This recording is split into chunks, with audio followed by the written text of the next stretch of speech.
Good morning, everyone. Welcome to our symposium today, The Meanings of Expatriate.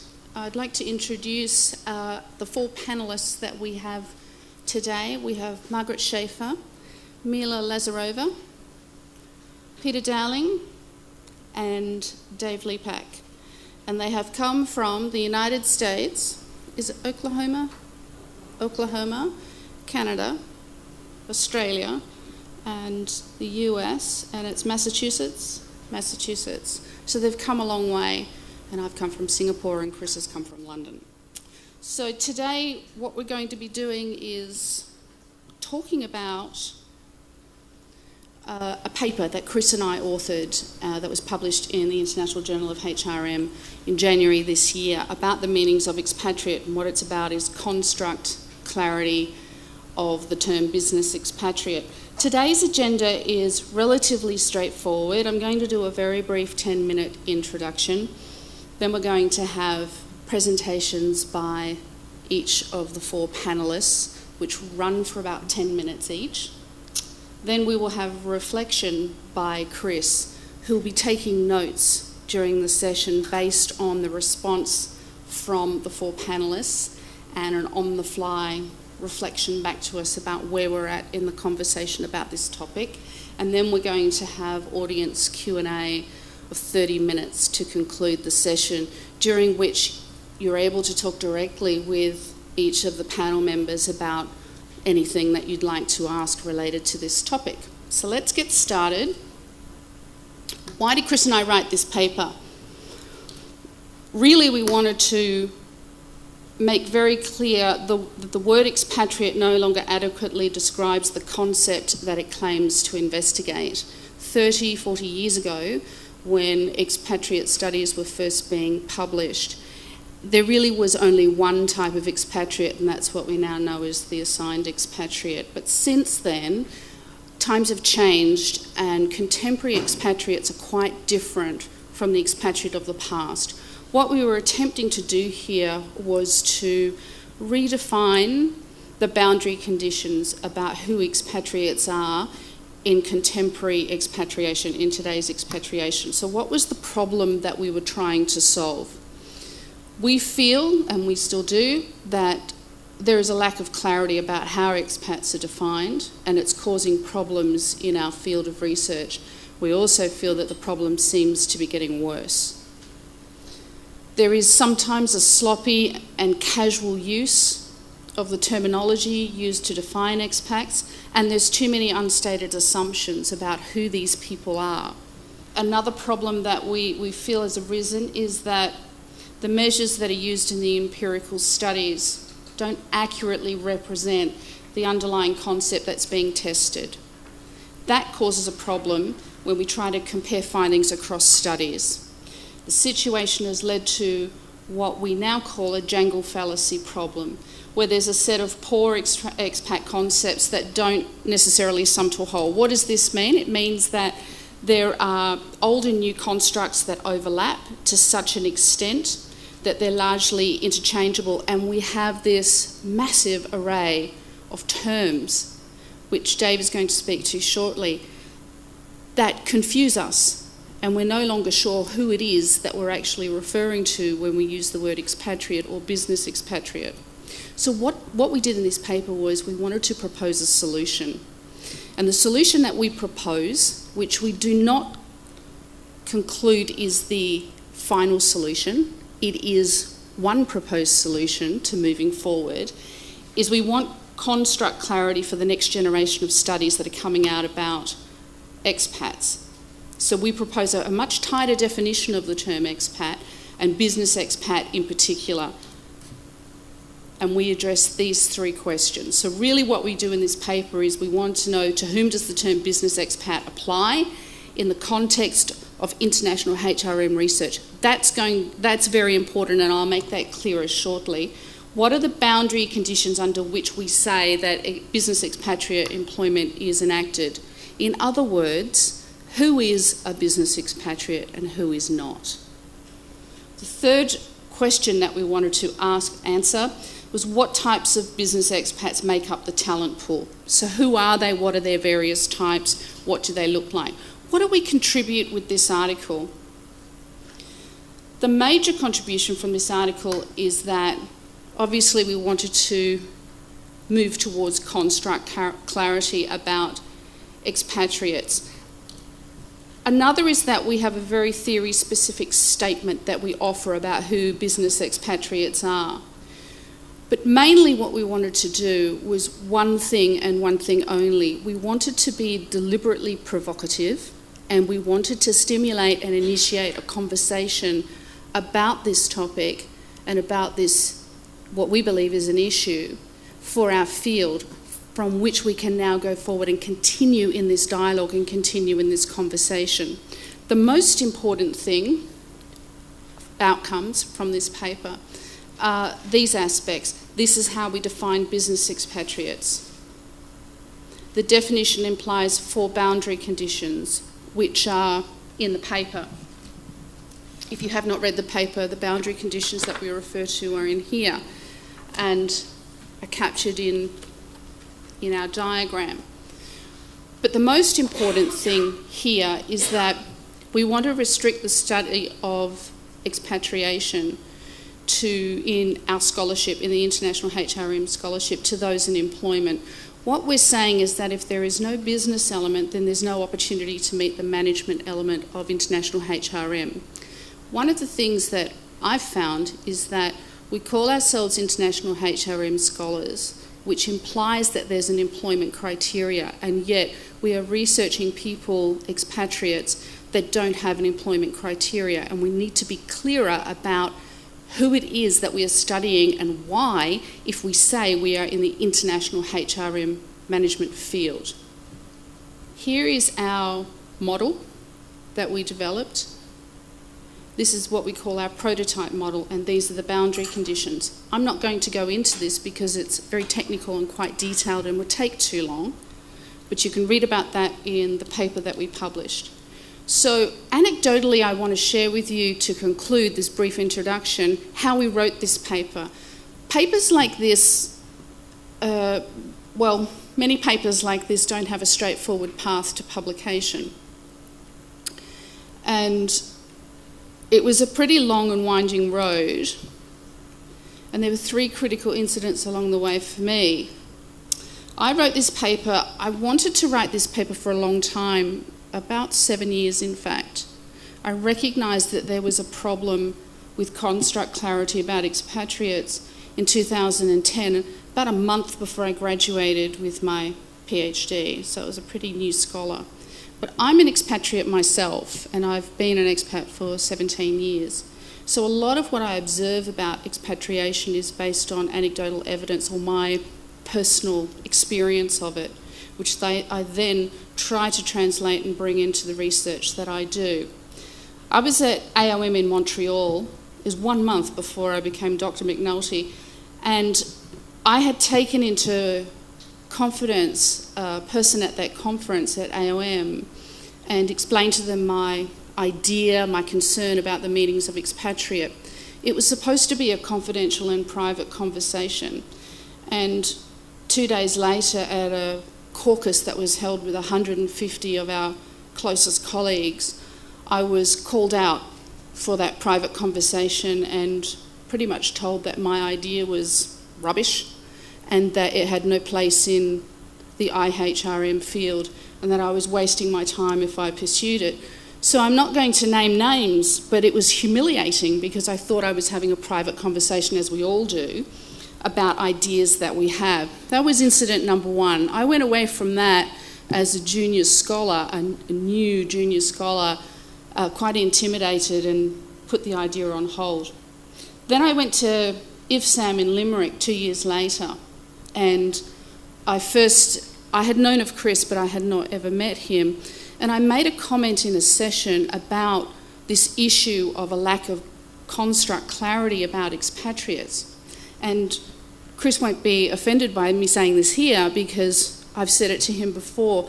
It was at that session when I made a comment that Chris swung his head around, I don't know if he knew who I was, and said, "That's not correct, there is no problem." And he turned his head back around and he walked out of the room.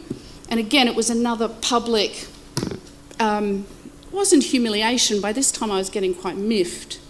So I left that room thinking, I don't care what these people think, I'm going to do this anyway. So it really spurred me on to keep going. Then I presented a paper, the first paper that I wrote about this idea, and it was accepted to Academy, and I presented it there, and it was incident-free. Nobody humiliated me, nobody tore me down, I wasn't angry, I wasn't miffed, and I came out of that incident-free, probably because expat scholars don't go to AOM really. There's about 5 of them that go. Most of them come here. So it's probably in a safe territory. But then something incredible happened. I was invited by Peter and Alan Engel, who are both here, and Sue Bruning, to IFSAM in Tokyo, and Mike Morley was there as well, and we were all involved in this symposium. And I presented the Asian version of this paper there.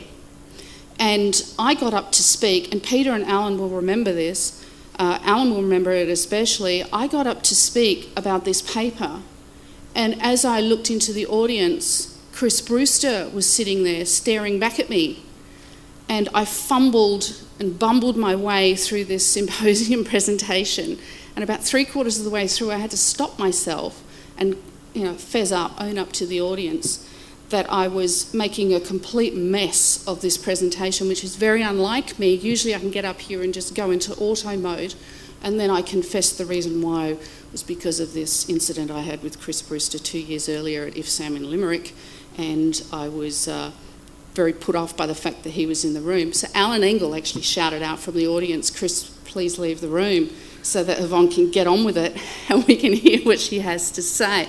It was all very funny at the time.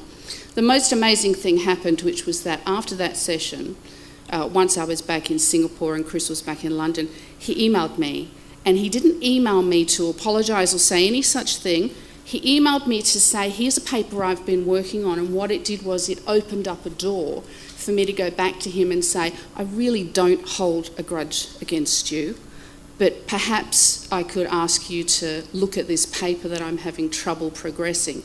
And from that, we decided to co-author together. And I have to say, it's been a fabulous experience to work with Chris. I got probably 3/4 of the way through this, and I couldn't get it to the finish line. And Chris came in, and he was the one that came in, and we worked together to develop prototype theory. And since then, we've both been very passionate about continuing with that. So on that, are we at the beginning or the end of the conversation about the meanings of expatriate? Our paper that we wrote, Chris and I are very clear, we don't intend for this to be the end of the conversation. We're not the final word on how we define expatriates. We hope that we're at the beginning of the conversation. We're now going to have the panel presentations, and we're going to invite the 4 scholars. We're going to start with Dave, who has PowerPoint slides. Good morning. Well, I'm really happy to be here. I'm really happy to be invited to participate in this panel. I really enjoyed this paper, and I want to give a little context about, from the journal's point of view, about why we published this paper and what I think it means, and kind of some backstory to all of this. That's our journal, by the way. Okay, so why this paper? And I want to give a little backstory as to how we ended up where we're at now in the journal and why this paper is such a good fit for where we're heading with the journal, and then talk a little bit about the paper itself. I don't know if you know, but we get about 1,000 papers a year. It's a lot. And Peter and I were just remembering that our first year, when we took over the journal, we get this rate of submission, but we were also handed 600 papers that had been sitting there. So our first day, we had 600 papers that had to make decisions. So there's a lot of volume here. I want to get to why this is important.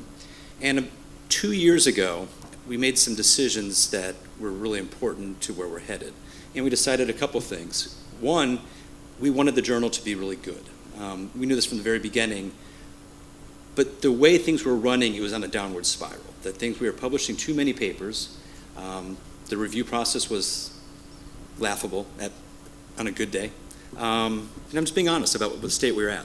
So we made some changes. We introduced a traditional editorial team, introduced associate editors, we introduced a rating system for reviewers, and I hope everyone here has submitted a paper since then, and I hope the process has been better.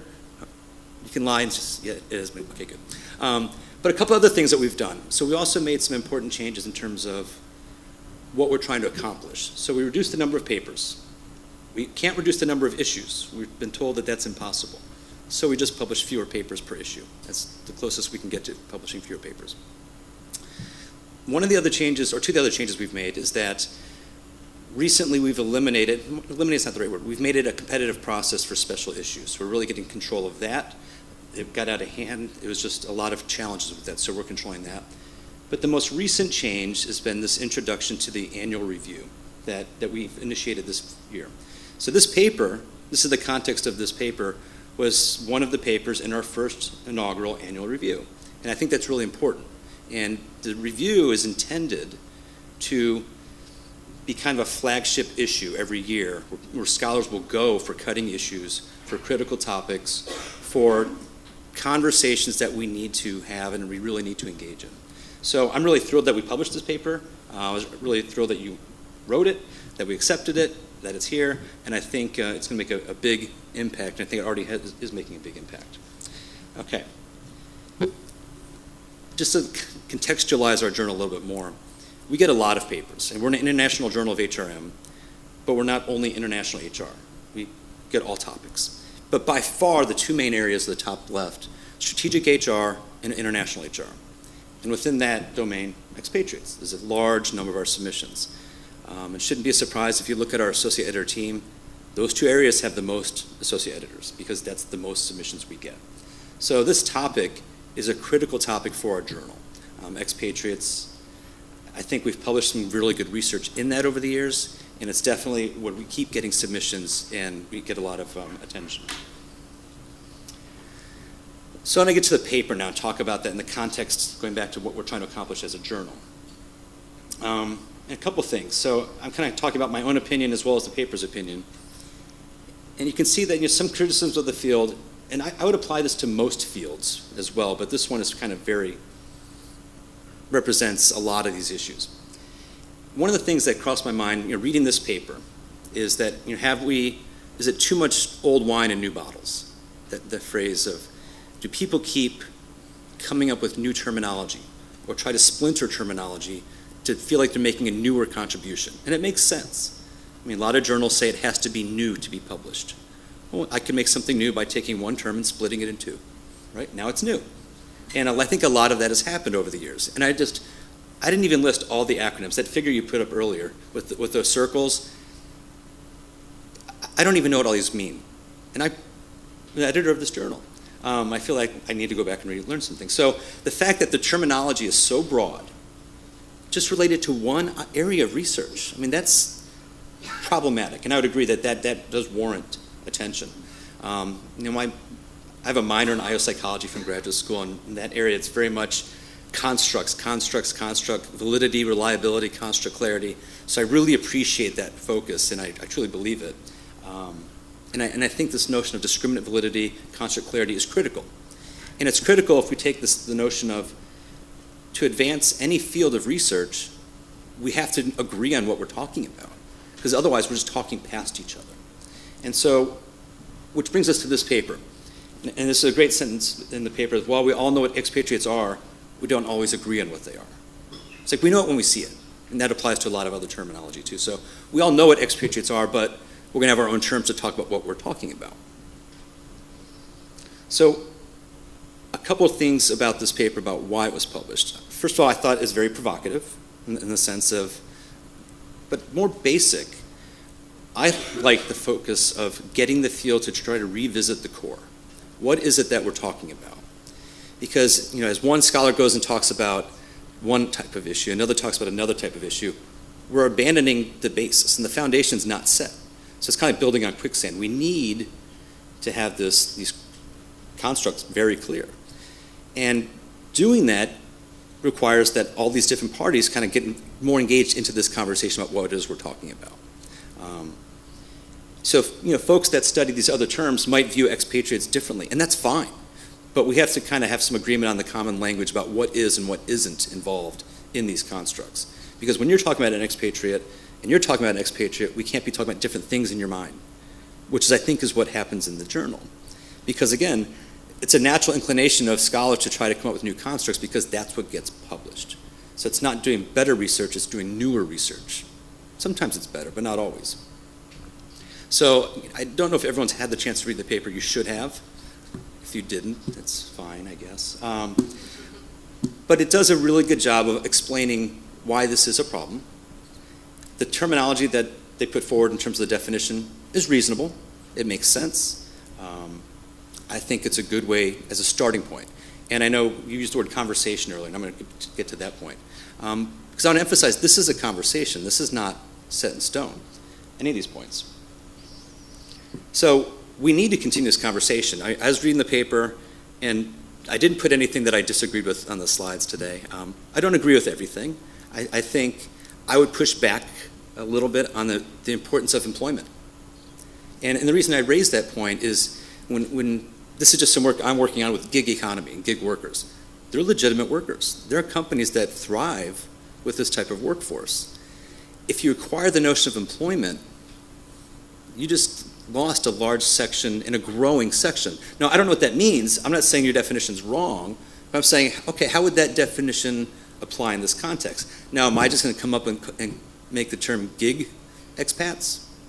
Maybe I can coin a new term and that would work. But the point is, that's fine to challenge. And I'll push back and you should respond and not be defensive, but the goal is to advance what we think about this topic and what we know. So do we agree with everything in this paper? I doubt it. We're academics. We don't agree on everything. It never happens. Is this the definitive stand? No. And I hope that this discussion that people do disagree. And I hope that people raise alternative points of view. And that's what should happen. That's what science is. It's a cumulative process. One paper's published, another one challenges it, another one advances it. But we have to build on the same core. And if you don't have the construct, you can't do any of that. So rather than just splintering off, let's re-aggregate and move forward collectively.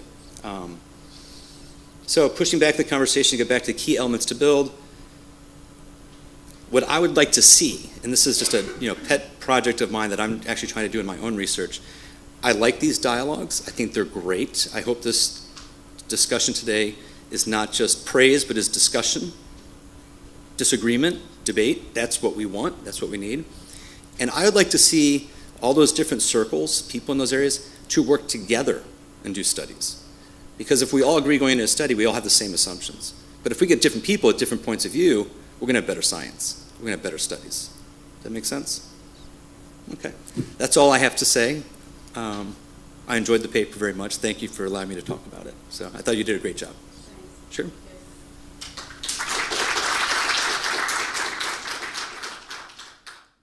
Good morning, everybody. Come on, you're a little more awake than that, right? Okay, you sound like my students. First of all, I would like to reiterate what Dave already said about this paper. It is a fabulous piece and it is very provocative. And having done research now, I was sitting there thinking I've been doing research on expatriates for over 2 decades. So I have seen it evolve, certainly over that time period. And the expatriate that we're talking about today is not the same as the expatriate that we were talking about 20 years ago. So it is refreshing to see this conversation come about at this time. I would also, rather than just repeating all of the good points in the paper, of which, as Dave mentioned, there are many, I'd like to play maybe devil's advocate a little bit and raise some of the issues that came to my mind as I was reading through this.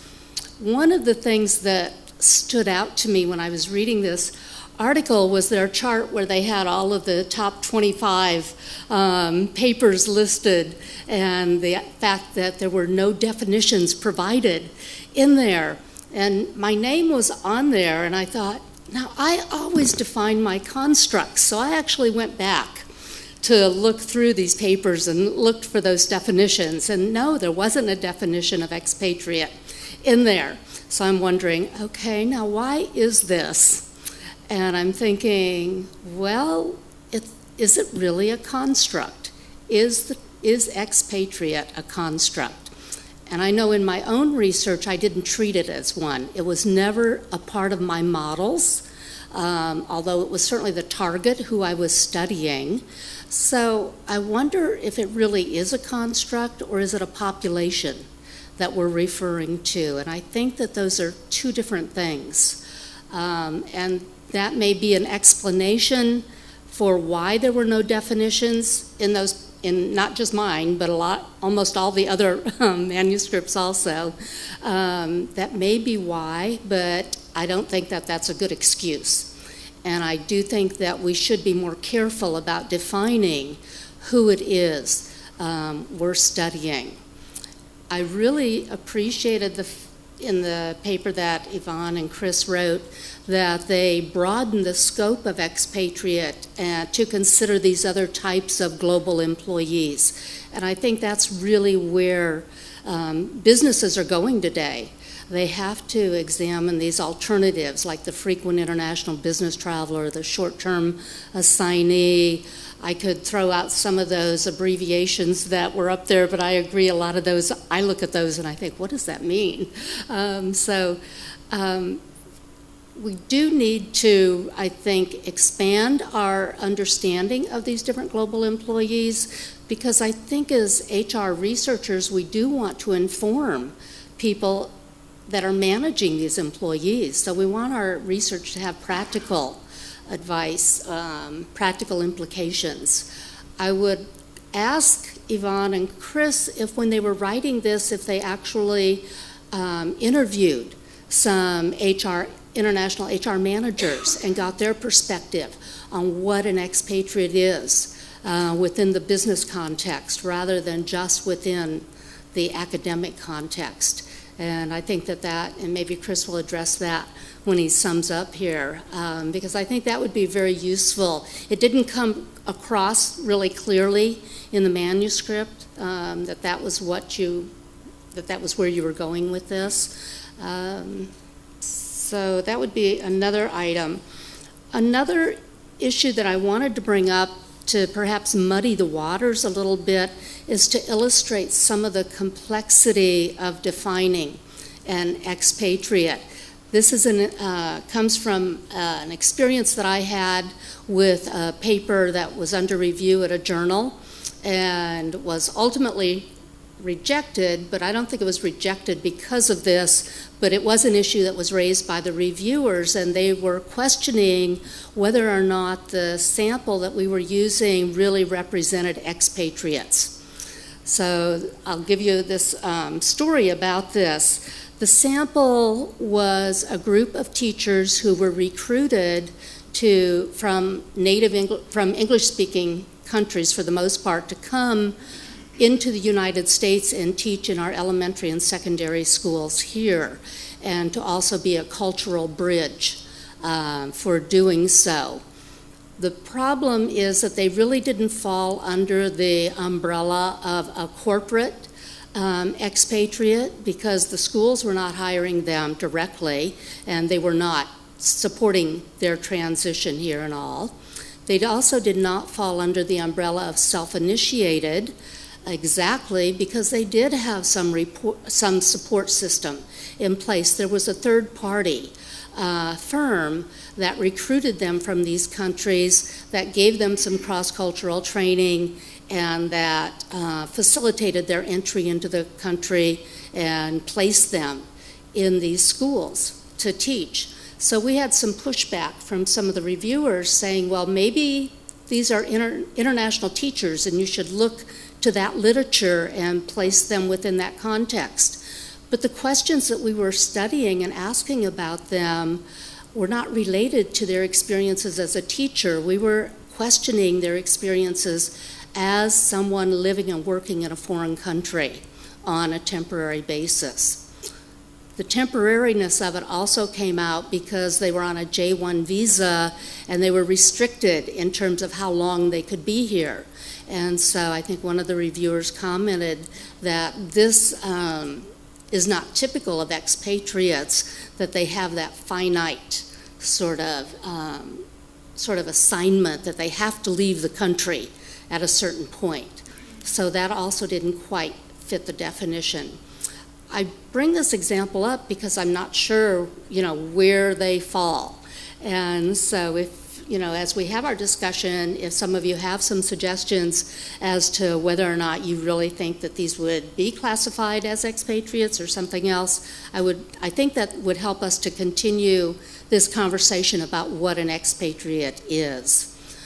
The last point I'd like to make is that I think it's important to not only clearly define what we mean by an expatriate, but also to really examine our research questions and to make sure that they're appropriate for the people that we're targeting. Or are we targeting the right people that we need in order to answer those questions? So there has to be a tight link between the research that we're examining, the constructs that we use, and the people that are part of our population. Okay? So I welcome this opportunity to have this conversation, and I hope I didn't miff you or anything like that with these comments, and I did not intend to do that. So maybe we'll have another emotion coming out of Yvonne after this one, okay? Thank you very much.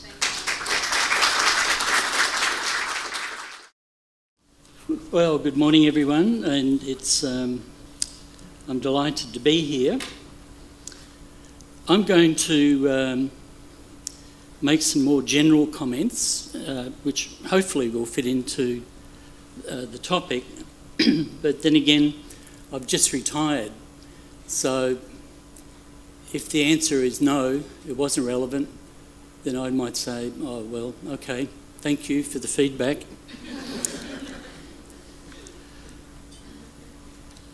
My background is straight out of industrial organisational psychology, but I'm very happy to report I've made a total recovery from that. And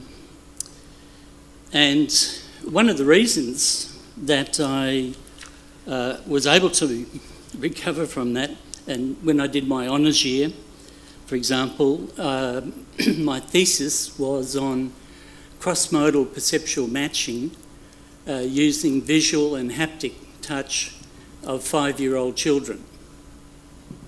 So that seems a long way from organisational psychology. But I knew that I had to try and get in the British system first-class honours, and there were, I think, 40 in the honours class, and only 2 got first. The other person who got the first was a pretty well-known psychologist called Boris Kabanov, but he also won the university medal for the entire university. So I think there was a standard deviation difference in terms of ability between Boris and myself. Okay, so I've now retired, so I can comment on some of these things as to why I found this particular paper to be particularly interesting. And the paper alludes to the issue of the development of international HR or international management, however you'd like to formulate that. And of course, the big problem in a sense is that the field has emerged out of micro-psychology. And I think that's been a problem because micro-psychology doesn't give a lot of importance or attach a lot of importance to context. And clearly context matters a lot, I think. So some of the things I really liked about this paper was that firstly, they didn't just talk about multinationals. They also talked about the public sector. They also talked about non-government organisations, NGOs, which are very important organisations in the world because people attached to, well, I'm not talking about the lunatic fringe of some NGOs, but in general, they address issues that are non-commercial in terms of them making money, but significant issues in terms of either human rights or whale rights or whatever set of rights you want to talk about. And I think that this paper does indicate that there are all sorts of organisations which are not just simply business enterprises. And one of the areas that is suggested gave me an example of, or to think back to my career, and that's about essentially internationalisation of individuals, employed individuals, who aren't necessarily in a business organisation. And one of the things that I was able to become involved in many years ago, I was when I was at Monash University, we had a program it was one of the first in Australia of executive MBAs. And I was involved in that, and I was allocated a student. And the student I was allocated was about my age, and he was an officer in the, unfortunately it's called the Royal Australian Navy, and I'm really hoping that the Royal will be chopped sometime. But anyway, he was allocated to me, and his topic was improving training in the Australian Navy. And that gave me a lot of experience and an introduction into the world of essentially international things, but not in necessarily a business context. Now, this particular student, as I might have mentioned, was very successful, in part because he rescued a very dopey British sailor who headed off in the wrong direction, whose name I can't remember, but anyway, they got to almost the limit away from Western Australia where they had to turn back, and this particular guy who was a captain at that time, he said, well, we'll just go for another half hour. And he basically, they spotted this guy who was almost dead. Many people thought he should be dead because he was stupid. But anyway, he saved him. Very good career move for him, because there was a book about it, became very well known in Australia and perhaps somewhere else. He also went on to become the commandant of the Australian Defence College in Canberra, which is the national capital, built inland in Australia, learning from the British and, well, European history, where the British had a really bad habit of sailing into ports with big cities attached to them, and the British Navy bombing the hell out of them and then sailing away. So Canberra is hundreds of kilometres inland. And this is where the Australian Defence College is, and this is where I had my first experience of something that's mentioned in this paper, which I think is really important. This was a program, it was called the Colonel's Course. It ran for a year residential course. Thanks very much. And the interesting thing about this course was basically it was very well regarded, but it had an enormous number of foreigners who would come in. Some executives, but almost all of them from our allies, if you like, but also from China and a number of other countries that you'd think that you'd wonder why they were there actually talking to our lads, because we might actually have to fight them at some time. But this program was my real introduction, and all Americans were called Rocky, I think I might have mentioned that. And basically, I was able to watch an internationalisation of these groups over a number of years, and some of them would be engineers who didn't know a lot about humans, and there would be efforts to get them involved in groups. And there's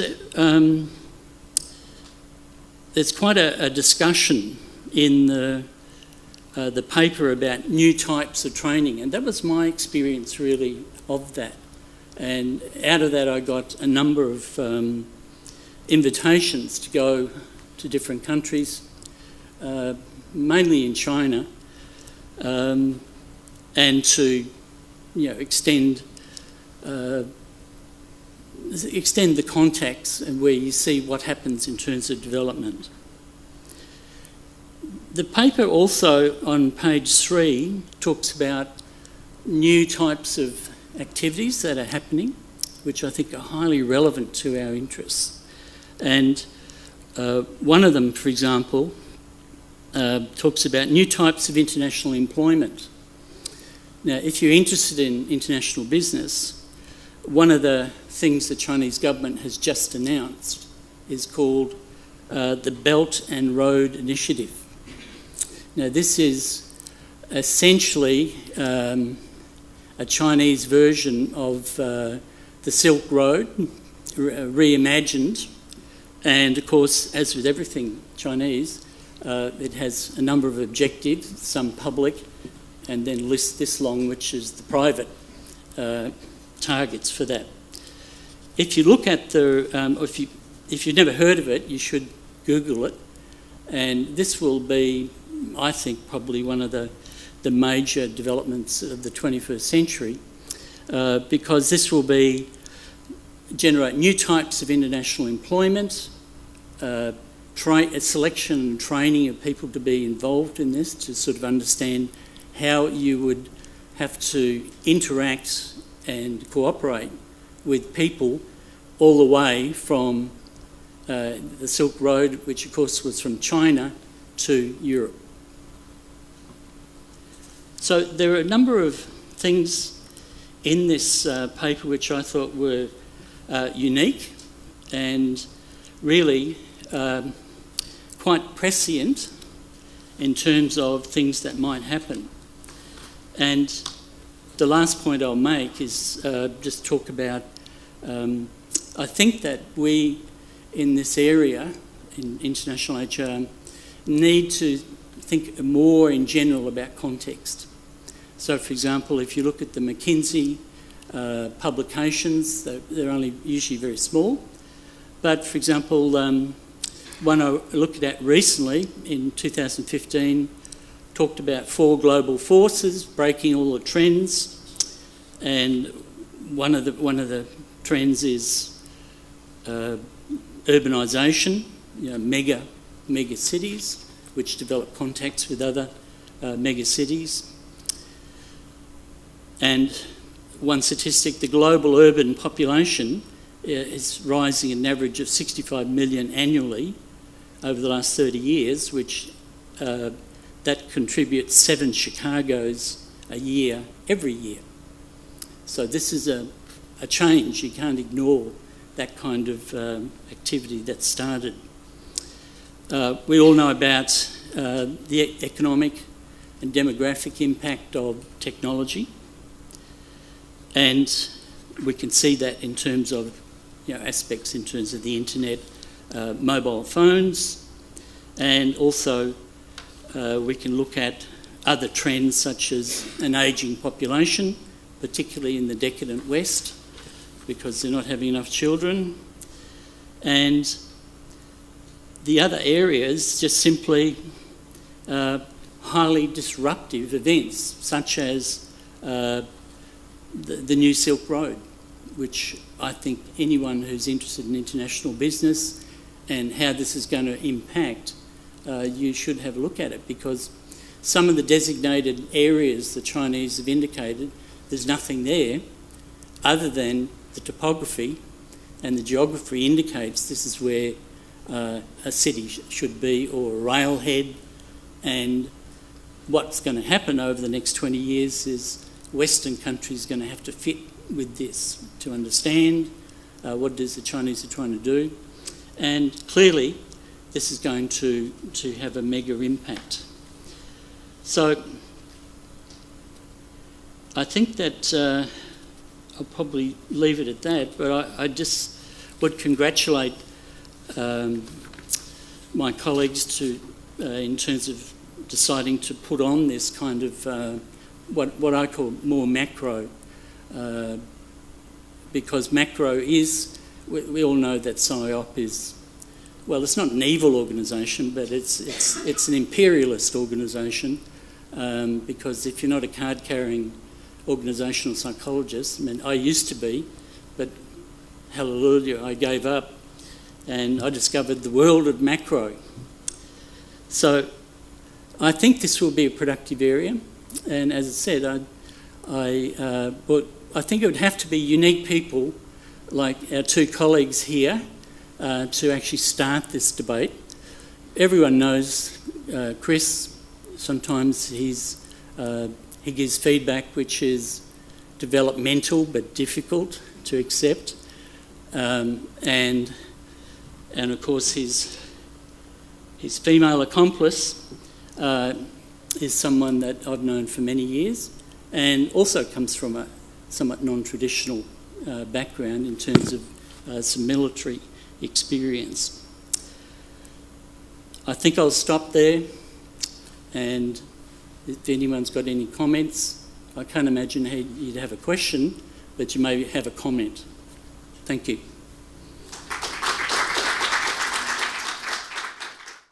Okay, good morning, everyone. Thank you, Yvonne and Chris, for allowing me to be a part of this. I must begin by apologizing. You know, I love the opera. When you go to the opera, there's always that annoying person that coughs all the time as Mimi pours her heart out, or Cho-Cho-san, cries out her fate. This is me. I do apologize. I do have that persistent cough, so hopefully my fellow presenters were not annoyed by that. It was not intentional cough. You said something that I disagreed with, and I coughed. So the not so enviable part of being last is that all the things I wanted to say have in one way, shape, or form have already been said by my fellow presenters.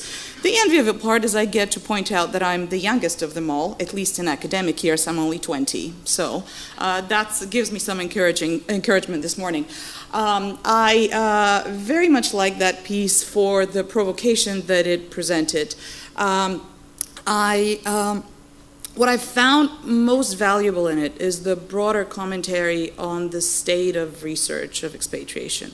So in some ways, I did have a reaction resembling that of Dave and of Margaret in terms of the necessity to offer a strict definition of expatriates. I absolutely agree. The thing that I agree with the most is there's sloppiness in the field, in definitions, in applying frameworks, in quoting each other's work, in failing to recognize that there's work that's very relevant, or applying work that's not relevant in bizarre ways just because the same word is used in a framework.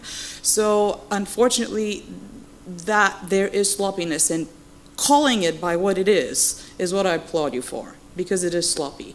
There are also some wonderful terms in that paper, so that I shall steal with respect, like alphabet soup.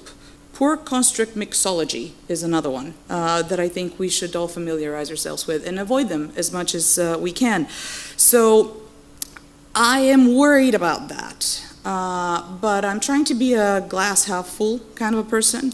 And the reason that I'm not that concerned is, and it kind of goes with what Dave, you were saying about the necessity of employment as a condition, for example. So to me, it doesn't necessarily matter who specifically you study, to the extent that you can tell me who you study, define who you study, and tell me why this matters. So if you're studying the impact of crossover of spouses on adjustment, I frankly don't necessarily care if you're corporate expat.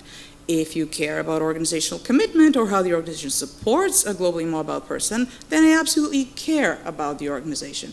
If you're looking at, my former advisor is now trying to think of like neuroplasticity and how the brain gets changed by these experiences. I think we can learn from that.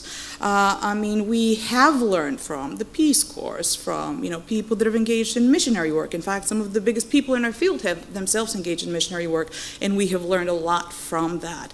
So I don't want to restrain what we look at, but I do believe that we need to define it very clearly, to put the boundaries around it. Another great thing that the paper does is talks about definitions and boundaries. So, and both of these things are very important. And what I like about it is you don't want to go into a binary yes, no. You're talking about a degree of similarity. Things are porous. Mobility is a living thing. It is very messy. When you look at the 25 papers, and I think you highlighted the 2 that have definitions, and guess what they are? This is Carrington and colleagues, and Vesa Sutri and Chris Brewster, self-initiated expats. Why did they define expats? Because they defined it in contrast to something else. And now that we have this brave new world and all these options, then that becomes absolutely necessary. But that extends beyond the definition of the person that you're studying. The constructs, absolutely, very necessary to define. The theories that we use, also very, very necessary to think about those. And part of me, I've been involved now, I guess we all are, and this sort of reflects the broader field of research. We're maybe maturing as a field. We are kind of at that point of existential angst. Who are we and what are we studying? I've had that conversation in careers research. What is career? What is career management? Is it really just HR? Is it OB? Is it something broader? Global talent management. What is it? How do we define it? Why does it matter? How does it matter? How is it different than HR? We have even had that discussion in the broader field of international business. Is it just business internationally? Or is there something unique about it that makes it necessary for us to have a special journal and think about it differently? Similarly with expatriates, there are many things that are common human experiences, and there are many theories that apply very much to expats. I had the pleasure of being somewhat supervised by the great Susan Jackson, and every time you bring an expat paper to her, she'd say, okay, great. So tell me, how are they different than other employees? So we talk about selection. There are things from selection that would apply. When you talk about training, there are things from training that would apply. There are things that are unique, of course, but it is on us to show the reader how they are unique and why you need to create something different. And again, to circle back and repeat something that I very much liked, it's not doing newer research, it's doing better research. And I guess, young as I am approaching middle age, because I am thinking about this in terms of moderation is everything. So when you are thinking of a research question that has to do with expats, you want to define it neither too broadly nor too narrowly. Because if you define it too broadly and you start applying theories that do not apply. So yesterday we had a conversation about expats in dangerous situations. It's a very different thing to look at expats in Rome that are supported by an organization and self-initiated expats in Nairobi.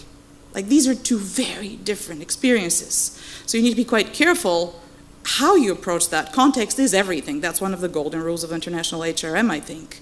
But on the other hand, if you define your construct or your research question too narrowly, then you begin to not see relevance of other things.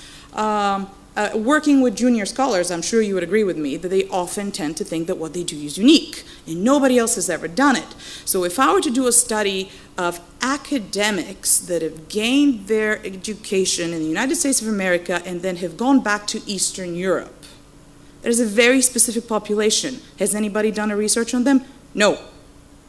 Does that mean that there's no relevant research to that question? Sure there is. But people sometimes don't see that. So we need to really open our eyes to that and kind of reside in this place where we know and respect our past and, we realistically look towards the future. What the paper also made me think about is, how do you say something about a respected piece of research that you might perhaps not agree with? So if somebody has introduced a term that you don't like, and you really don't like it, but how do you say it? Again, I think happy medium. Like, I think we're sometimes too reverent to pieces that have been published in the past, and we mustn't. On the other hand, we can be extremely critical. Take any piece from Academy of Management Journal from 1982. They won't even touch it with a stick today. It's methodologically so flawed. Did it have a place in the study of expatriation or whatever field it might be? It absolutely did. It did whatever it needed to do at the time. A lot of the things that we read and cite extensively in our research are not very methodologically strong, but they shone a light on something that's important, on something that's meaningful. It would have never occurred to me to, for example, think about divorce in expats or LGBT in expats. That's not something AMJ would publish, but I would read that 100 times more than the stuff that AMJ publishes. So we need to be quite realistic, and we need to give proper respect to research, but also move on if we find that something is no longer standing up the test of time, or we can do it better. Don't be defensive, as you said. If we can do things better, we should do them, and we should be nice to each other. I mean, we have a big institutional problem. Good expat studies in the traditional realm of things, where you have longitudinal data and spousal data and peer assessment and manager assessment, that takes years. Margaret and I are part of a project that we started collecting data or thinking about collecting data when I was breastfeeding, and my kid is now 8. And we have not yet, I mean, I think we've stopped collecting data, but you've been through how many PhD students? One of them is in the room, but at least 3 that have helped. And she's no longer a PhD student, she's a professor now. And that took enormous effort and a lot of time. And we're not going to publish 73 articles from it. If we get 3 good ones out of it, we'll be happy. Right? So we need to, as a community of scholars, support each other and write letters to people that ask us to write letters where we explain how difficult doing that research is and not shy away from it. I mean, yesterday there was another example in one of our symposia of, I don't know if Sebastian is here, but he said that it took a year and 30 undergrad students to collect the data that he presented in 15 minutes. All right? So it just, there's a lot of issues and there's a lot of opportunities to move forward, but we need to be realistic of where we stand and read each other's work and cite it properly. Ann Will is in the room, and I always want to give a shout out to you, even though that article is now 20-some years old about the expat failure. We don't read each other's work. We cite things because somebody else has cited them and we believe that's good.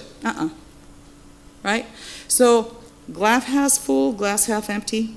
That's where I am, and I've completely disregarded all my notes, but as you can see, I'm very passionate about it, so I can keep at it, but I'm pretty sure I've run out of time. So let me stop here, and I look forward to the continued conversation. Hello, my name's Chris Brewster. I'm one of the people on this paper, and my job is to be as defensive and rejecting of all these comments as possible. First of all, I want to thank the people who are on the panel, because I think we've got an extraordinary panel here. These are all people I've cited a lot, all 4 of them, and it's down to Yvonne. Yvonne gets all this stuff done. You heard Yvonne tell us about her role in the paper. Perhaps I should tell you a little bit about my role in the paper. Yvonne had the original idea, she wrote the text, she drove it through to publication, and I did everything else. I found when I was thinking about this and what to do at this session, that I started this hour or so slightly confused about the whole business, really, about what expatriation is and what we mean by expatriates and so on. And I've ended the hour confused at a much higher level. So things are improving, I think. But thanks to the panel for that. I wanted to comment on just a few of the things that each one of them said, and I'm going to do this fairly quickly because what we really would want to do is to hear from some of the other people in the room as well. First of all, Dave pointed out, and I think it really is a real problem in our research and our publications, that what journals generally want, what reviewers ask for, what editors ask for, is what's new and not what's true.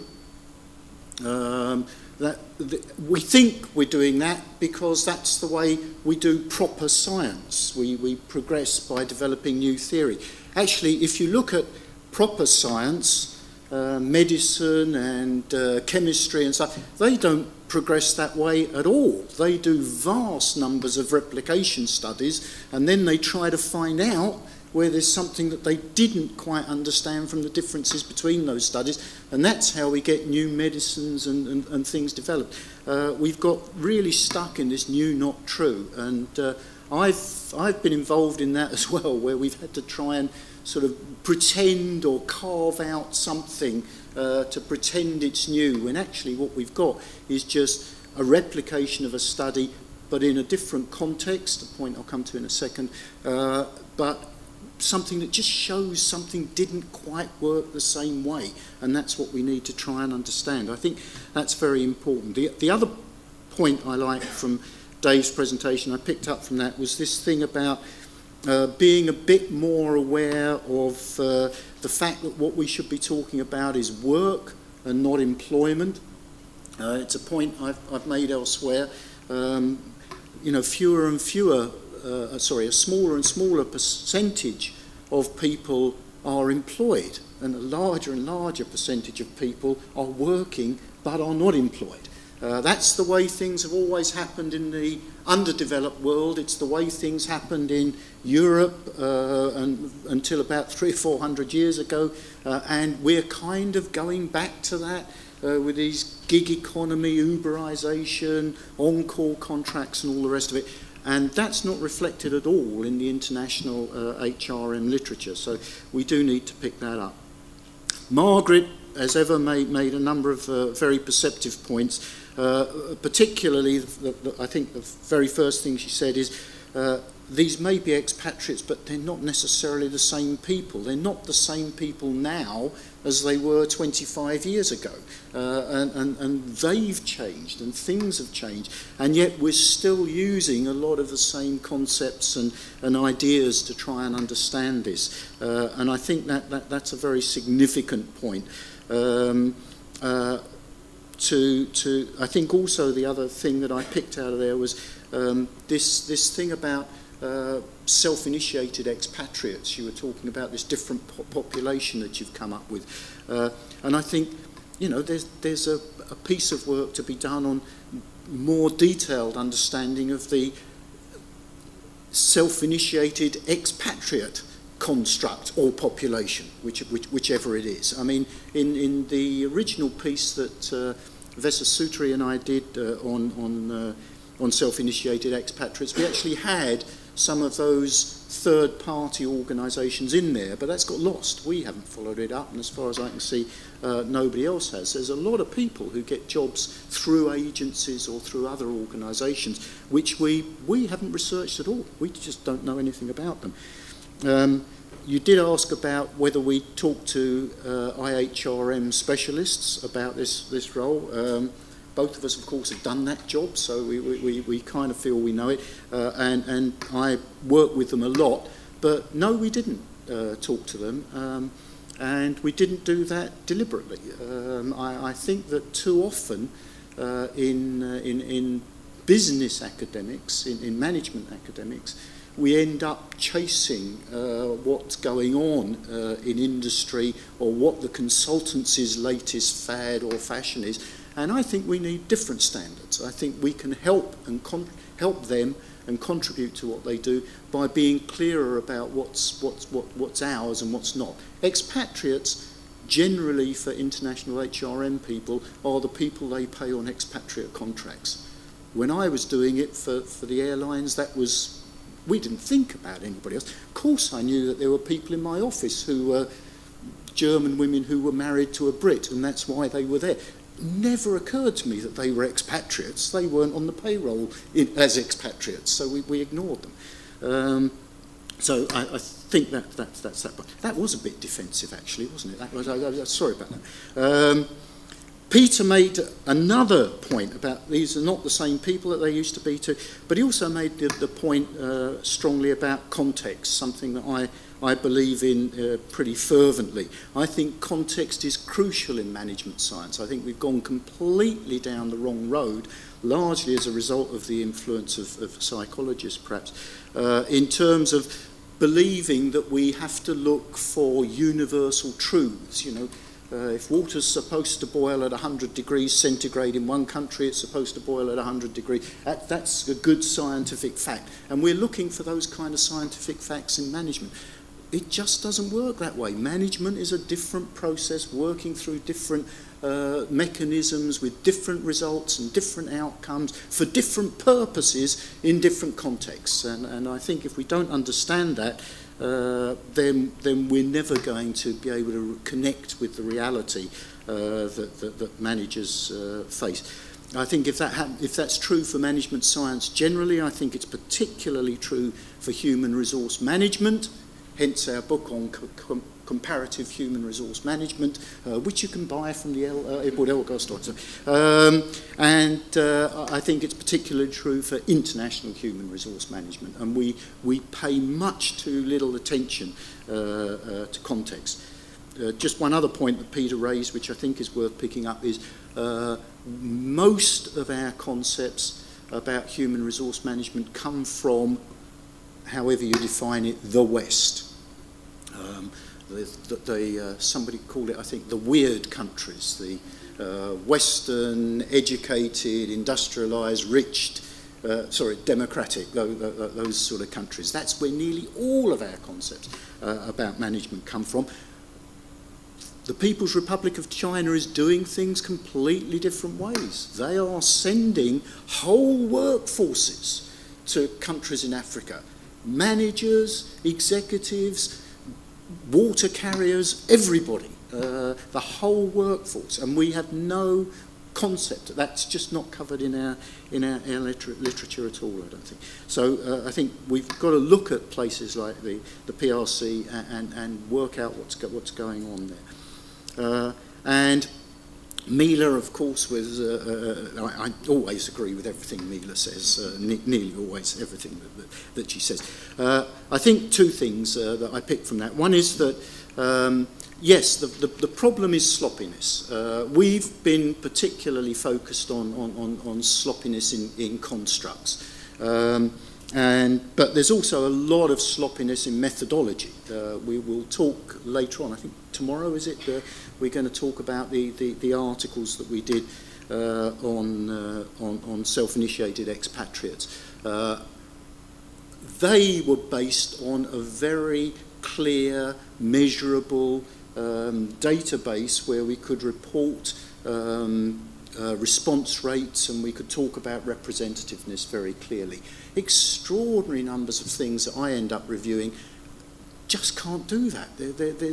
We just don't know where the data's come from, so we don't know whether it means anything at all. It's construct, sloppy methodology. The consequence of that is that very many, put it the other way around, very, very few articles on expatriation get into the top journals, into the ABS 3 and ABS 4 in the British system rated journals. Many of those that do are review articles or meta-analyses, and if you add together lots of things where you haven't been clear about the construct to start with, garbage in, garbage out, I'm afraid. That's the way the system works. So I think we've got a lot of things to think about in relation to this paper that we're already trying to think of ways to rework the ideas and to develop the ideas. But we've got, I'm afraid, only about 15 or 20 minutes left. I've probably spoken too long. I talked about the famous people on the panel. There's lots of other famous people in the audience, I'm pleased to say, and probably a lot of the less famous people in the audience have much fresher ideas than some of the boring old people who've been here over and over again. So I'm going to pass over to Yvonne, and she's going to moderate your comments and questions. Thank you.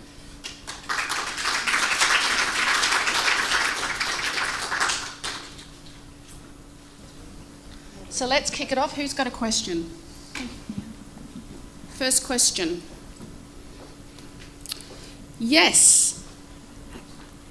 Hang on a minute. Let's bring the microphone up. Thanks. I'm not quite sure who to address it to, so anybody who could answer, that'd be great. It's not clear for me when an expat changes categories into becoming an immigrant. Can anybody shed some light on that? There may be other people in the room that are better suited to answer that question, actually. Well, if I could respond, I mean, one thing I think is that the categories that we've got here are very fungible. I mean, people move between categories. So someone can easily start off as as a signed expatriate and just stay on, become a self-initiated expatriate, stay on again, and they become a migrant. So individuals move between the categories. However, if we're going to research them, we have to be clear about where those boundaries are. Otherwise, we're confusing them. Okay, so I think that actually the fact that individuals their situation is fungible means that we have to be clearer about precisely what we're doing at each point in time, rather than just adding the whole lot together and trying to draw conclusions that maybe don't follow through. Yeah? Thank you, Chris. Margaret, did you want to answer that question as well? I was just going to add to what Chris said, that I think that not only do they move between these, I think sometimes they occupy two different roles at the same time. I think a lot of expatriates are also frequent international business travelers.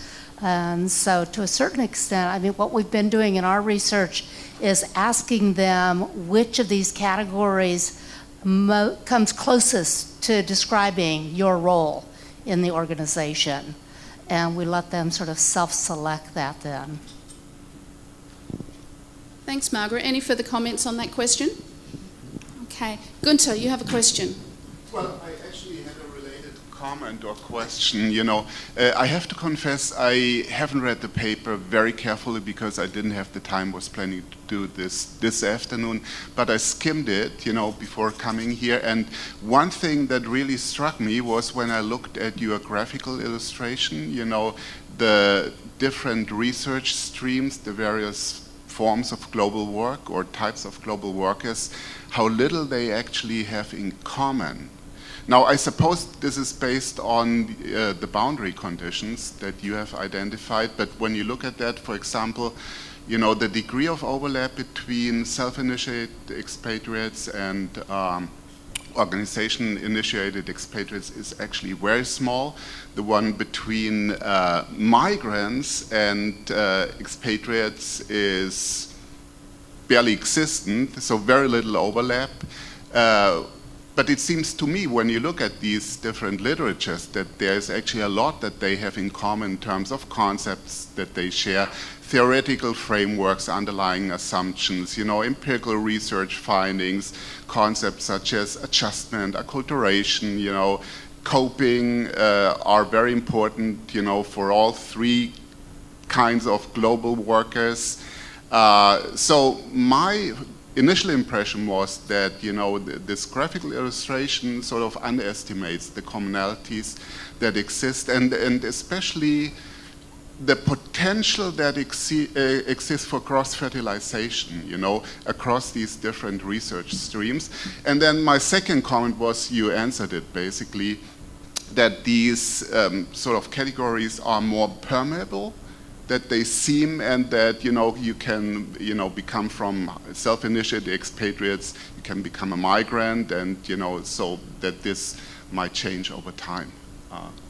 Yeah, these were two comments. Actually, to address that, prototype theory, which is the theory we use in the paper, prototype theory was an excellent fit for what you've just said, because it acknowledges that there are similarities and that there is that permeability. So you've got the prototype, the one in the middle, which we've used as AEs, and that meets all four of the boundary conditions. That is the, if you like, the model prototype. And then the others around it have similarities to that, but they also have dissimilarities. And that's the idea of how close do these other types of expats fit with the model prototype. So the theory that we used actually accounts very well for what you're talking about and what Chris was saying about the fungibility and the movement between each of the categories. But again, I'd reiterate what Chris had said, which is that even though we acknowledge that there is permeability and that people change, what we need to do in our research is be very, very clear about at what stage the expat in the sample is at when we're researching them at that point, rather than giving a too generic term. Try and be a little bit more specific, because it's going to produce more valuable research. Thank you for your comment, though. Does anybody on the panel want to respond to what Gunther said? Okay. Let's have another question. Pia, did you have a... Yes. Yep. Can I ask one question? Go, yep. While Chris was presenting and Peter, I had a look at the table 2 prototype boundary conditions for business expatriates. And then I thought about a recent conversation I had with my husband. So to give you a context, he works for an Austrian company that's owned by an American multinational. The CEO is an American. And my husband told me, it was last week, Anas is moving to London. And I thought, okay, it means that Anas is no longer going to be the CEO. So he's being moved by the company. And he told me, no, he's going to stay. He's going to be the CEO. But Anas is originally from Libya, was raised, born, educated in the United States. And he feels that he's not completely integrated in Austria, and he would like his children to speak English so that he can communicate with his children. So he's moving his family to London, and he's officially placed in London, and he would like to, if possible, permanently stay in London in the UK. So he's a migrant, if I look at the table. He's also an expatriate. And then I was asking myself, is this the changing role of the expatriates? And then I told my husband, but this is for me not logical, because he will have then to travel from Monday to Thursday, stay at the Austrian bank, and then travel back to London. Is he not complicating his life? And my husband told me, but our previous CEO, he also lived in Budapest, and he was an American appointed to lead the Austrian bank. And the other issue that came to my mind when we do this research, and I'm not a specialist on this, but it's like mostly you study American expatriate going to China, and the recommendation that we give is that you have to learn the specifics of the Chinese culture so that you can work with the people there. But in this specific case, so Anas didn't socialize and really is not integrated in the Austrian culture. His wife is Russian, but what he did, he built his own top management team by appointing migrants who have this multicultural background, but who are also integrated in the Austrian society, so they can do the tasks or interact with the Austrians in a way to achieve the objectives, the benefits, the outputs that Anas would like to have. So it's just becoming more complex, I guess. And then Peter also mentioned context and the role of technology. And for me, raised also the question of the global how are they called? Global nationals, or people who are working in a country but are based in a different country, living in a different country. Yeah. Yeah, you want to respond? Do I need a mic? Yeah. That makes it all very official, and I don't like to make any official statements. This is a great example of why I both like this article and disagree with this article, because in this article you guys specifically said that real life sometimes gets in the way, and that you must be aware of that and allow for that in research. So in that sense, this is the situation you're describing, which is probably not unique. It's real life, and we should not let it get in the way. And that's where my sort of disagreement with the article comes. So that definition of expats, I meant to say it, it's like the golden standard, in banking. It was great, it served a purpose, and after a while it didn't, and it got abandoned. And that is like the Mendeleev's table of elements, It's like a nice, way to think about that by some criteria. But that's when it matters, what are you studying? So if I'm interested in your husband's boss, what about him am I interested in? Am I interested in whether travel affects his family life? Am I interested in his performance? Am I interested in his interaction with the local employees, wherever that might be? A different theory in a different framework will then become available. And I don't care if it's an expat framework or if it's a CIE framework. I mean, I care, but I will thoughtfully go through the process of figuring out what's most relevant, and I'll speak to that, as opposed to saying, that's an expat, that's not an expat. To me, that's secondary to answering whatever research question you may be interested in with regards to that population. That's my take on it. I would be interested, for example, in knowing how he's or why he's effectively leading this Austrian bank. That's at the moment the most efficient Austrian bank in Austria. And what term would I use for him? I cannot use migrant, expatriate. So I'm struck by a couple comments that came up earlier to respond to this comment. You know, Margaret made the point of, is this even a construct or is it a sample? And I haven't gotten that out of my mind since she said it, because she's right. I think that's really what we're talking about. And Mila made some other comments about, what are you trying to study? So maybe the way to think about this is a little bit differently. Maybe there's not one type of expat, which is very clear up here. Why don't we just say expats are a broad category, that there's many types, and then we focus on what are the relevant issues for those different types, rather than focusing on, is this an expat or not? And this is not to take away from the paper, but if you take a step back and saying it's construct clarity of what an expat is, okay, expat is still a distinct category. But what you're really doing, if you take a step back and look at the paper, if you just change the title instead of typology of expatriation, it'd probably be a better title. Because that's what you've provided. You provided an overarching typology of many different types. And to get back to your question, why do we have to say it's migrant or expat? Why can't it be both? And if we go that path and there's multiple categories that people buy into, then different constructs do become more relevant, whether it's citizenship behavior or travel or adjustment or whatever we want to get at. So, and I'm kind of disappointed in myself that I didn't catch this whole notion of is it a construct. I feel like I should have caught that. But I think you're right. I really do think that it is a construct, it is a sample, but it's also a typology. And so this has been going on in my mind since you made that comment. I think it's really a brilliant comment. So why do we have to pick?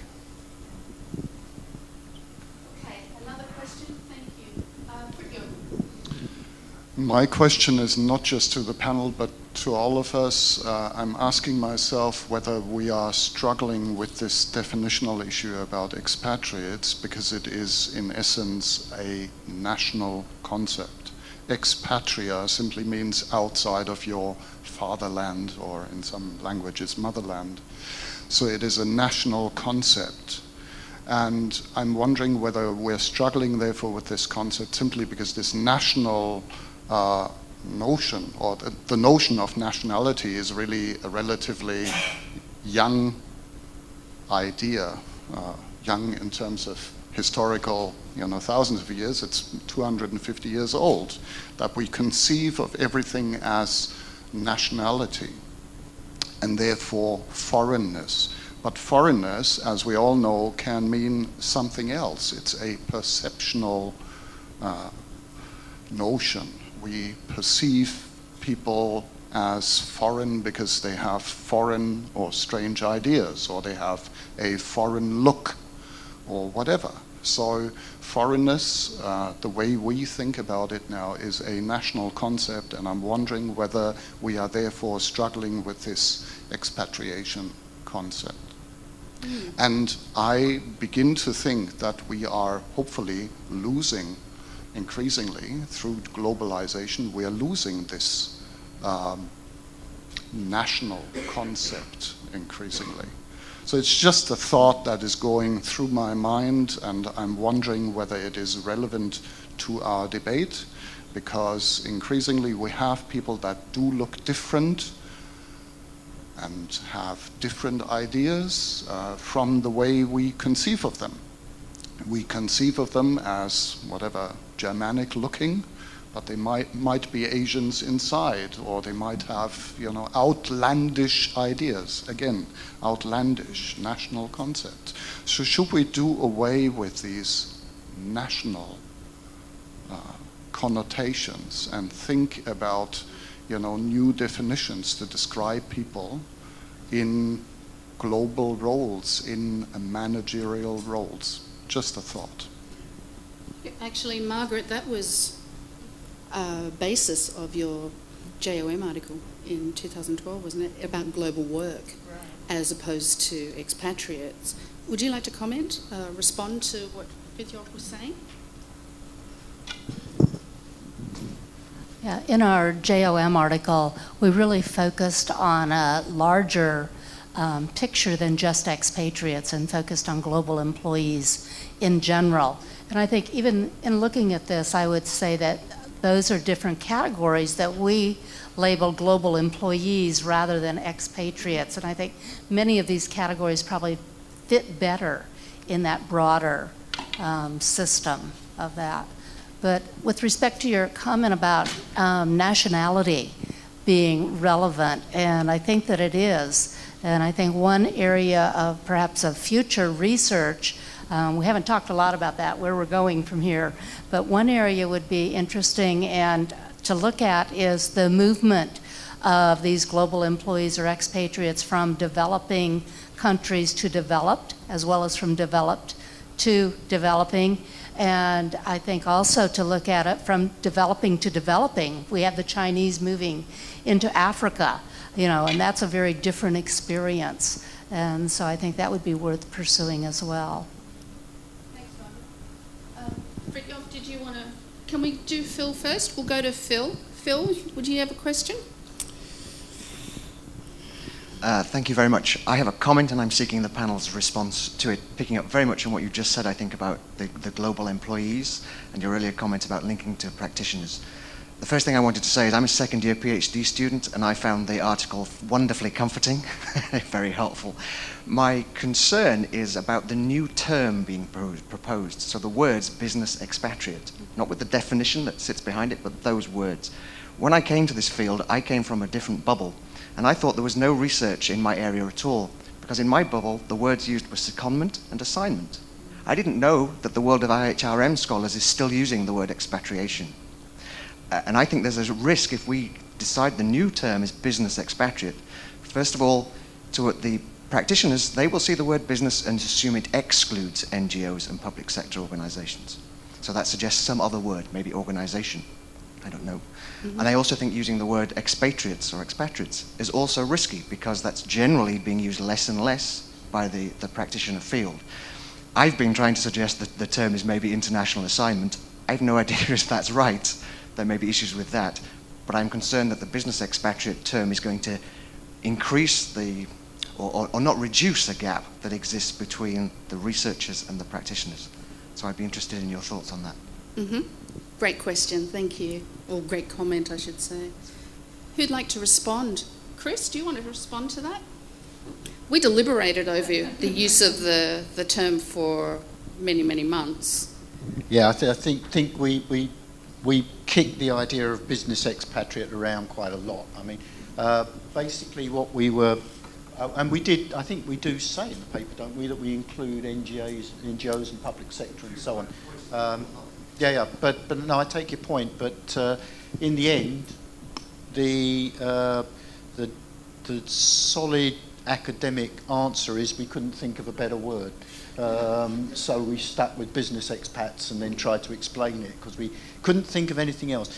What we wanted to make sure was that we were not talking about retired people who've moved to sunnier climates or artists who decided to go and do a few little watercolours in another country or something, but we were actually talking about people who were there because they needed to work. Either they needed financially to work or they needed because of their own drives to work. Not students, not...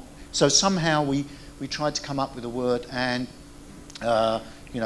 I don't know what the plural of mea culpa is, but my Latin is non-existent. But anyway, we couldn't come up with a better word. But we're wide open to offers, I think. Is Yes, the and answer. we didn't want to use corporate expatriate because we felt that corporate was too limiting. That just meant multinational companies, right? It didn't include, which is why we went with business expatriate. And the question I get asked all the time is, why are we still using the word expatriate? Why don't we flick that and move to something else? And the answer that I have, and Chris and I actually mentioned it in the paper, is that it has been used for so long and it is so widely accepted and known. If we now change to international assignee or something else, we run the risk of confusion about what is. So what we didn't want to do in this paper, and we made it really clear, was that we didn't want to create another typology. We didn't want to create another term. Business expatriates has actually been used in prior research. Not a lot of prior research, but it has been used. It was used 20 years ago. So we picked up on that and then we defined it, of course. But what we wanted to do was take a step back in order to move forward. So rather than something new, like Dave was saying, create something, and Chris was saying new but not true, we didn't want to add to the confusion. So we actually went back in and let's get the foundation right in order to go forward. And so the point of this symposia is now to move forward, we hope, or maybe we still need to be back there and we still need to be, getting our foundation in place. Thanks for your comment, it was great. Any further questions? Peter, could you pass the microphone down? Just very briefly, I think this debate is a very interesting one. I think given what is probably going to emerge over the next few years, you have to look at who's investing and how is that investment being managed. And this is why this Silk Road project the Chinese are pushing is very interesting. They have an overall plan, but there will be multiple investors and they will effectively get some kind of almost like a duty-free area to work from. And presumably that will lead to some contractual interactions. And I think out of that will probably come some more specific descriptions of who they are, where they came from, who pays them. The Chinese have a particular view on this. A couple of years ago, we got some funding from a Chinese mining company, and they came to Australia, and one of the first things many of them said to me is Australian workers are too lazy, too slow and too expensive. And I said, well, what's your solution? He said, easy, we just bring in Chinese. And I said, well, the Australian government determines who comes to work in Australia. And, he thought, oh, well, we can change that. And because you can change that in Africa, for example. Mao decided many years ago that they would give aid to certain African countries. It was heavily debated in the Communist Party. Why should we give money? The people are starving. Now just look at Chinese influence in Africa. And there's some countries that virtually all the workforce that's skilled is Chinese and working with Chinese companies. So I think there's a geopolitical context to this. Mao won that argument basically because he said, trust me, or maybe he said, trust me or else. But that started a long time ago. And, in the mining industry, the Chinese have historically the highest number of fatalities in their work because they consistently apply bonuses for output to individual work groups, and they take more risks, more get killed, but the family gets some money. So, I think there's some of these mega projects I think are going to start to give some idea about new terminology, etc. But I tend to agree that some of these mega international projects are going to change things and set some parameters. Thanks, Peter. That's obviously a future, where we might go in the future in the research. Margaret, you mentioned that you would like to see more future research in a particular direction, moving in global employers and global work. I want to end the panel discussion by asking Dave and Mila if you would comment on where you see the future research going and where you would like to see that move to, by whom, where you want to see it published, what type of research that would be. Okay, the only journal that you should publish in is ours. That's actually a tough question in many ways, because if I had the answer, I'd go work on it. But I think this whole notion of these categories merging, in terms of this specific area that we're talking about today, I think that'd be a really interesting avenue to pursue, to see how people following multiple roles and how the different constructs that would become relevant, understanding which constructs might be most relevant for different groups, might be a very interesting question that I think would be worth pursuing. Looking at migrants, which doesn't get a lot of attention, not enough probably, but is increasingly a very real and serious issue around the world. So I kind of think the geopolitical is very, very interesting and important, and definitely is going to play a role. But in getting more specific into the nuts and bolts of the research, as I said, I really would like to see people from these different camps work together, and not to see who's right, but to see maybe they're both half right and can get something else done, and to see more of those types of research collaborations, which we really don't see enough of. I mean, you look at even a conference like this, like-minded people sit in the same room, talk about the topics that they talk about. But if practitioners don't even buy it, if the world's different, maybe we need to broaden how we do our own research to see what comes up. So that's kind of what I would like to see more of, is more almost exploratory, but to see how these different trends play out. And I do think that there's something to be said about different issues are of different importance for these different groups, rather than trying to force which issue is most important for all groups. So you'd like to see more cross-discipline, interdisciplinary research? Yes, yeah. Okay. Even within people studying expatriates, it's cross camps, if that makes sense. Yes, So, yeah. I do. I understand. Thank you. Mila? Well, very much that. I agree with him.